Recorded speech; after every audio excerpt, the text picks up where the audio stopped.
Hi, good evening everyone. I am Jasmine Valdez, and this is our daily devotion. And our topic for today is paano mas makilala si Kristo? Charles Sedon definition. So in Philippians 3:8 NIV, it says there that what is more, I consider everything a loss because of the surpassing worth of knowing Christ Jesus my Lord, for whose sake I have lost all things. I consider them garbage that I may gain Christ.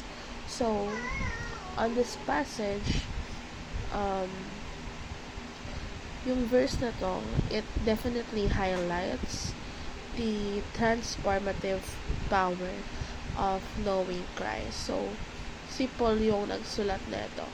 So, he is the author that declares that everything he once valued, even his own accomplishment, is insignificant or it's not important compared dun sa surpassing worth of knowing Christ.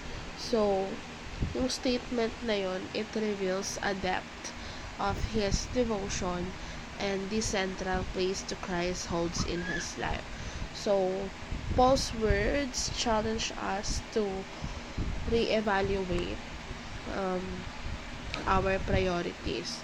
So, sinasuggest niya dito na yung pagkilala natin si Lord, it is definitely more valuable than any earthly gain or achievement. So, this is not simply about intellectual understanding, but it is about a deep personal relationship with Christ.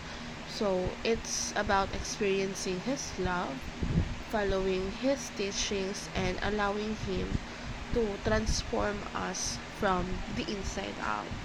So, sobrang powerful ng verse na yun because nire-remind tayo that knowing Christ is an ultimate pursuit.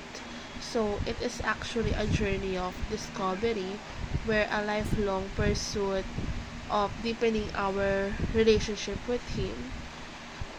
So, we should strive to know Him through His Word, through experiencing His presence in our lives, and through loving Him with all our hearts. So, yung statement ni Paul doon, it considers everything a loss compared to knowing Christ. So, that's actually a big declaration of his faith.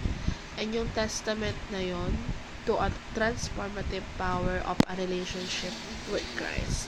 So, when we truly know Him, we realize that everything else pales in comparison. Dapat hanap natin yung totoong purpose natin, yung totoong joy natin, and our ultimate fulfillment in Him. And that is how we can know Christ more. And that is our topic. Paano mas makilala si Kristo? Charles Sedon definition. Have a good day and bye for now.